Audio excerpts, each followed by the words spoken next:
Traders now pricing in a 25 basis point cut for September's Fed meeting. Joyce Chang of JPMorgan seeing a more aggressive path, writing this: we now expect the Fed to speed up rate normalization, delivering roughly 100 basis points of easing by year end, with more front-loaded cuts of 50 basis points in September next month and another 50 in November. Joyce joins us now. Joyce, I could barely get my words out because that is quite a bold call, especially at a time where it doesn't seem like the economy is falling off a cliff. Does that make you rethink it, or are you just doubling down? No, well, I think for the next 6 months, the path is actually clearer now because it's the combination of inflation being lower, the supply side effects taking hold in the U.S. more, but also the employment numbers. And we're seeing a disconnect from the rest of the world. I mean, in the rest of the world, we're not seeing lower wage inflation as we're seeing in the U.S. And so I do think that the Fed feels like there is more scope now, to ease. Now, you could still have this resetting in 2025, but the combination of the disinflation trend that we've been seeing along with the employment path, I think means that they do feel more comfortable doing something more aggressive. And I think that's what the messaging is going to be going into Jackson Hole. I can just hear Justin Cole, who was on yesterday, former managing director at Barclays, screaming at the screen saying, what are you talking about? We just heard that Walmart is not seeing any weakness. There basically are economic profits that are starting to accelerate for the other 493 companies in the S&P 500. You're not seeing that type of falling off a cliff.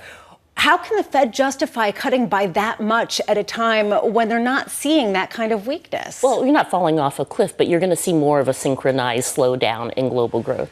I mean, we have U.S. growth. I mean, not going into a recession. The recession risk, 25 to 35% is where we're at. But I mean, we have growth slowing in the U.S., closer to 1%. So the best of the U.S. growth story is, I think, behind us. It's not a recession. I mean, we don't have the conditions for a recession. We don't see the credit market stress. We don't see the profit margin compression. We see really no energy or financial market shock. I mean, we had the earthquake with the carry unwind, and now it's settling down.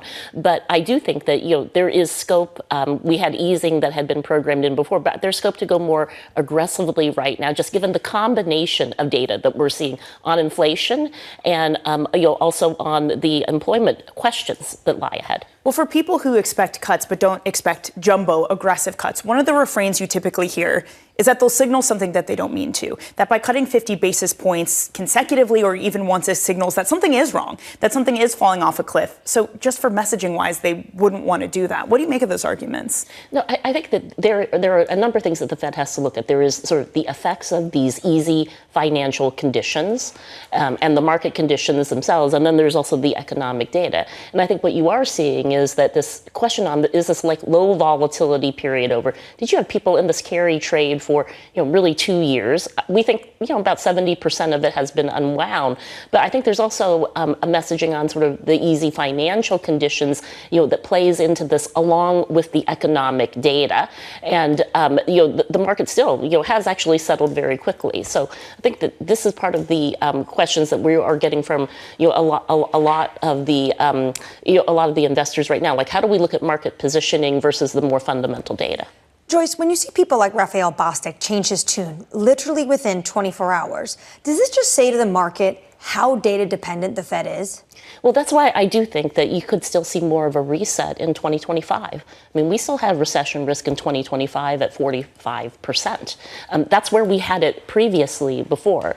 But what you are seeing is the supply side effects on inflation are taking hold in the U.S. in a way that's more profound than the rest of the world. We're not seeing the same tick down in other parts of the world or with wage inflation. So on this set of data, I'm pretty comfortable that you are going into this sort of peaceful easing feeling going into September. The idea that this is global, I mean, let's put Japan aside for a second. That's obviously very important for the dollar because we're in this moment saying the dollar has been weakening and it's this expectation of Fed cuts. But again, globally, you are seeing some relief when it comes to inflation. How do you see the interplay between the two of the ability of the U.S. to cut rapidly enough that real weakness comes into the dollar? I don't know if you're going to see real weakness in the dollar. I mean, at the point where you see more of a synchronized slowdown in growth, China growth slowing down, European growth slowing down. I don't think that calls for dollar weakness. But the dollar appreciation trend may stop. I do think that you're having more of an impact on emerging markets, though. Could Latin America ease more aggressively than had been forecast? I mean, everybody's reversing the talk on like Brazil, actually having to hike rates. And then a lot of these bearish positions that were on CNY, there's a lot of questions on, like, do we keep those positions on? So I wouldn't say dollar weakness, but I'd look at some of the emerging markets currencies. And I also think it's just the growth differential that you're looking at with Europe and China. You're still seeing that some of that U.S. exceptionalism is still there.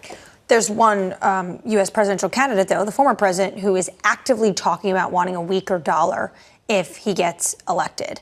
How are you thinking about politics? You said it's going to be peaceful going in September. My world is nothing but peaceful at the moment. How are you thinking about 2025? No, 2025, I do think holds a lot of risk, because if you do take a look at tariffs at being sort of at the core policy, that means more dollar appreciation. So when we've looked at the numbers, we've looked at, well, look, if you're just looking at the 60% tariff on China, is that another 1% higher on inflation? Is it another 1.5% higher on inflation if you're looking at the 10% universal tariff and 5 to 10% appreciation on the dollar? So there's this desire for a weaker dollar, but there's also the contradiction on what the tariffs would mean. You also have a call that you think the most likely outcome is divided government, divided Congress. Do you think that's the best case scenario for financial markets? I think that financial markets will be much more comfortable if it's divided government. I mean, there's been more concern just about how much could change under executive authority. A lot of the trade and immigration doesn't need to go through the Congress. So I do feel that particularly when you're looking at things like the outlook for the fiscal deficit, the divided Congress is something where the market will feel that there's going to be more checks and balances there. I do wonder how uneven this positioning has been. I just want to go back to the earthquake that you said lasted all of one day in the markets last week. And it really highlighted this leverage in a system. And we were talking yesterday to investors saying you can't wipe that out in a day. You can't get rid of how lopsided the investments in, say, certain tech companies are versus the rest of the market. How much needs to get unwound before you can get aggressively bullish? I mean, so we took a look at it and said, look, how much more would you need to see the market sell off to get back to like a 2015, 2016 level? And that's like another 8% correction. Now, I'm not saying that's a barometer. We do think that a lot of this momentum trade has come off right now. And I think this is more of an unwind than a momentum flush. But I don't think that I think the low volatility period is behind us, though.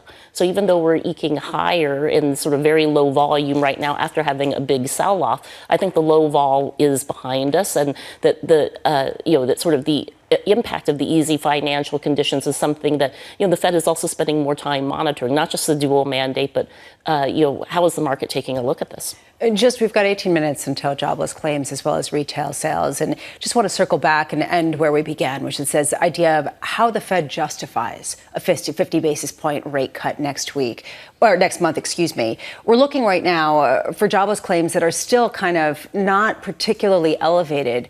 What would we have to see that they could hook onto to justify 50 basis points of a rate cut without spooking markets that think that the economy is really okay? Well, I think you can justify the 50 basis points right now. I mean, just with the inflation numbers or the unemployment numbers. Look, I don't think you're going to see, a private payroll growth go below 1% here. So I don't think you're going to see a massive tick up in the unemployment number. But we've seen a combination of wage inflation coming down, the numbers also, being a little bit weaker than expectations have been, along with the inflation. I think that justifies 50 basis points. I don't know if you need so much that is new beyond that. I mean, just printing below 3% on the inflation number was something that a lot of people didn't think would happen necessarily as quickly.